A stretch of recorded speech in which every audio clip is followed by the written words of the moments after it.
Good morning student. मैं राजा sir आप लोगों के बीच क्लास 10th का एनसीईआरटी बुक्स प्रोवाइड करने जा रहा हूं, जो चैप्टर 1.1 से रिलेटेड हैं।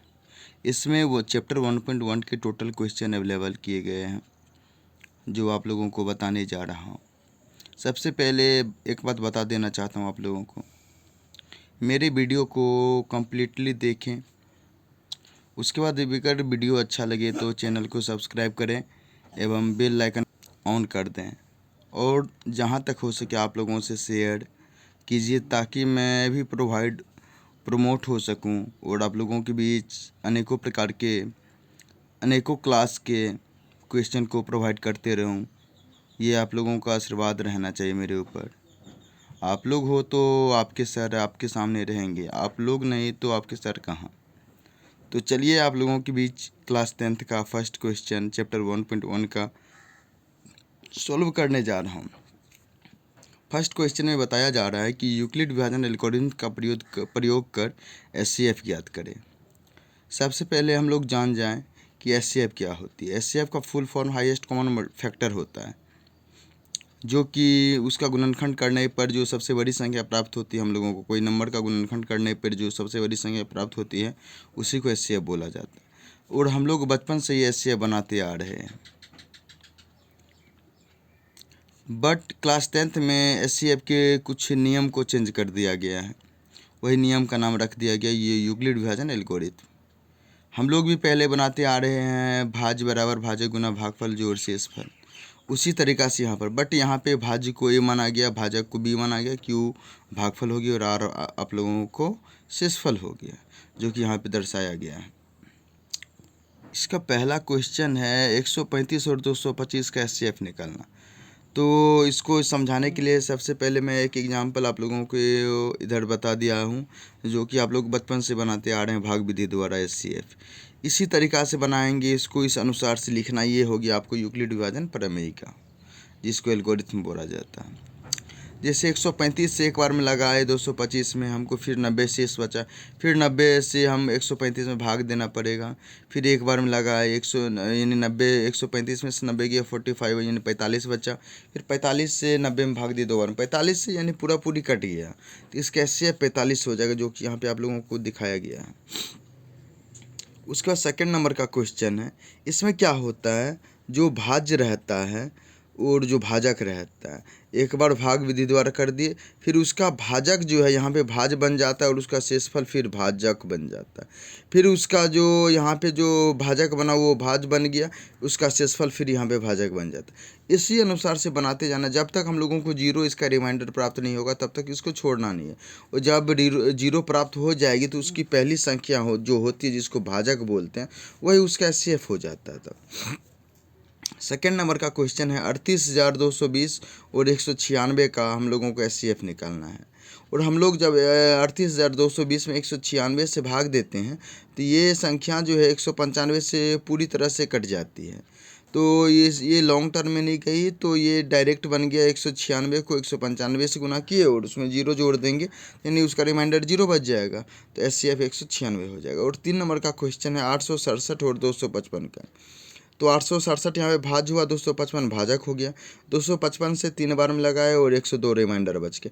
ये जो यहाँ पे 255 भाजक था, फिर ये यहाँ पे भाज बन गया। इसका जो शेषफल था 102, यहाँ पे भाजक बन गया। फिर 102 से लगाए, 2 बार में लगा, 204 हुआ, 51 शेष बच गया। फिर यहाँ पर 102 जो भाजक था यहाँ पे भाज बन गया, और 51 जो शेषफल था यहाँ पे भाजक बन गया। फिर 51 से 2 बार में लगाएंगे तो 102 हुआ और शेष रिमाइंडर आ गया। जब तक यहाँ पे जीरो हमको रिमाइंडर नहीं आएगा तब तक हमारा एचसीएफ कम्प्लीटली नहीं निकल सकता, इसका सोल्यूशन नहीं हो सकता है। अब सेकंड नंबर की तरफ हम लोग चल रहे हैं। सेकंड नंबर के क्वेश्चन में कह रहा है, दर्शाइए कि कोई धनात्मक विषम पूर्णांक 6q+1 या 6q+3 या 6q+5 के रूप का होता है। तो हमको दर्शाना है कि कोई भी धनात्मक विषम पूर्णांक है जो कि 6q+1 या 6q+3 या 6q+5 के रूप का होता है। तो इसका जो सॉल्यूशन है कैसे किए देखिए। सबसे पहले इसमें कोई धनात्मक पूर्णांक मान लेंगे। माना कि a कोई धनात्मक पूर्णांक है, हम कुछ भी मान सकते, लेकिन यहाँ पे हम a माने हैं, जिसमें b बराबर 6 लेने। b 6 इसलिए लिए हैं क्योंकि यहाँ पे देखना हमको 6q जो है यहाँ पे भाजक है, भाजक जितना रहेगा उतना ही हमारा बी होगा। बी को ही भाजक बोलते हैं। हम लोग पिछले चैप्टर में पढ़े कि बी बराबर भाजक होता है, ए बराबर भाज्य होता है। तो यहाँ पे भाजक हमारा 6 है, तो इसलिए बी को हम 6 मान लिए। यहाँ पे बी दिया हुआ है 6। और हम लोगों को पता है जो शेषफल जो होती है हमेशा 0 से के बराबर या 0 से यानी बड़ा होता है, और शेषफल जो होती है हमेशा भाजक से छोटी होती है। इसीलिए यहाँ पे भाजक से छोटी हो तो भाजक 6 है, तो भाजक से छोटी हो भाजक 6, तो 6 से छोटी संख्या 0 से लेके 5 तक लिख दिए। और सब ना यानी कि आर का वैल्यू 0 1 2 3 4 5 सारा डाल के पुट अप करेंगे, तब उसका वैल्यू निकालेंगे। एक बार आर बराबर 1 लिए तो ए का वैल्यू 6 निकला, आर बराबर 1 लिए तो ए का वैल्यू 6 + 1 निकला। इसी तरह से आर बराबर 5 लिए तो ए का वैल्यू 6 + 5 आया। और अब ये तो यहाँ तक कर लिया। अब इसको हमको सत्यापित कैसे करना है? इसको सबसे पहले हमको दिखाना ये संख्या क्या है, सम है या विषम है। तो इसके लिए मान लिए यहाँ पे जो q बार बार आ रहा है, तो q को माना कि q बराबर 0 1 2 कुछ भी संख्या मान सकते हैं। हम पहले 0 माने तो a का वैल्यू 0 निकला। 0 ना ही धनात्मक संख्या होती है और ना ही ऋणात्मक, और ना ही सम संख्या होती है, ना ही विषम संख्या होती है। एवं q बराबर तब a के लिए तो यहाँ पे a का यहाँ पे देखिए a बराबर 6q आया है, तो यहाँ पे 6 को 1 से मल्टीप्लाई करेंगे 6 आ जाएगा। 6 आया तो और हम इससे निष्कर्ष क्या निकलता है कि 6q एक सम संख्या है।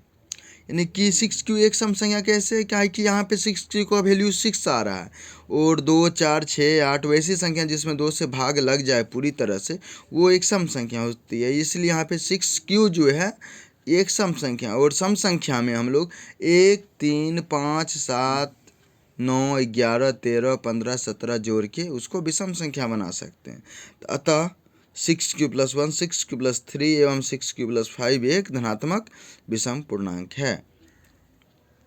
इसका तीसरा क्वेश्चन है, किसी परेड में 616 सदस्यों वाली एक सेना की टुकड़ी को 32 सदस्यों वाली एक आर्मी बैंड के बीच मार्च करना। इन दोनों समूहों को समान संख्या वाले स्तंभों में मार्च करना। तो इन स्तंभों की संख्या ज्ञात करें। तो स्तंभ की संख्या कहता है निकालने के लिए कैसी संख्या? तो अधिकतम संख्या।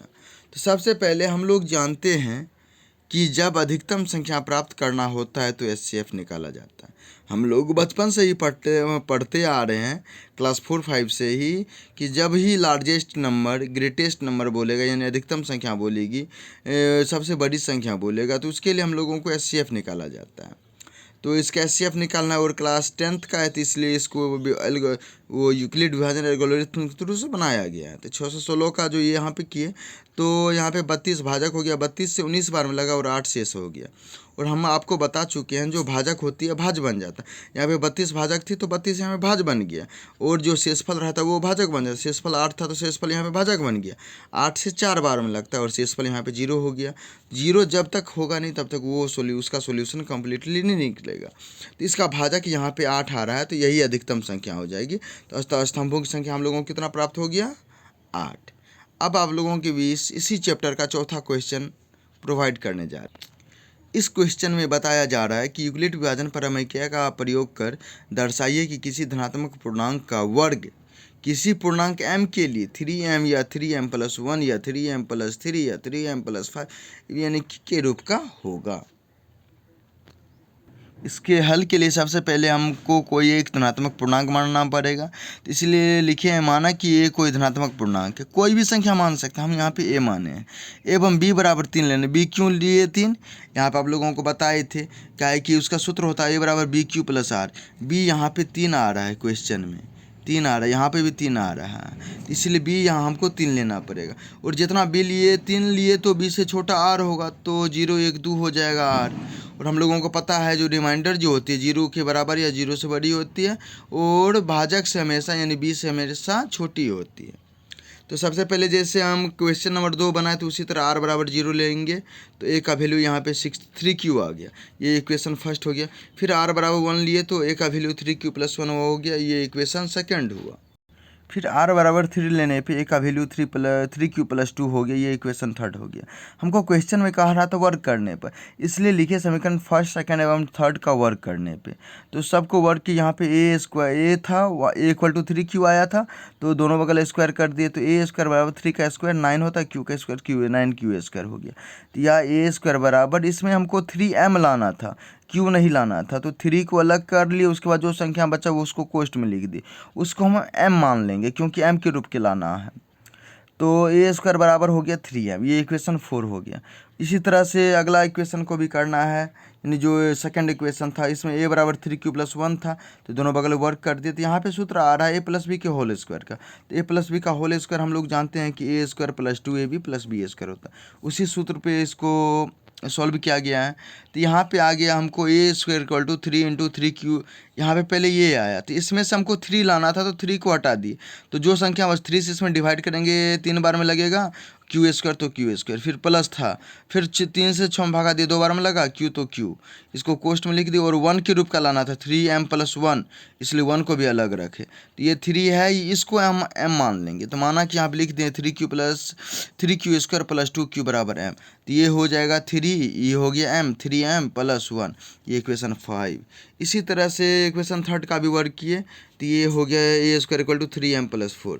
अतः उपरोक्त समीकरण 4, 5 और 6 से पता चलता है कि किस 4, 5 और 6 से पता चलता है कि किसी धनात्मक पूर्णांक का वर्ग किसी पूर्णांक m के लिए 3m, 3m + 1 एवं 3m + 4 के रूप का होता है।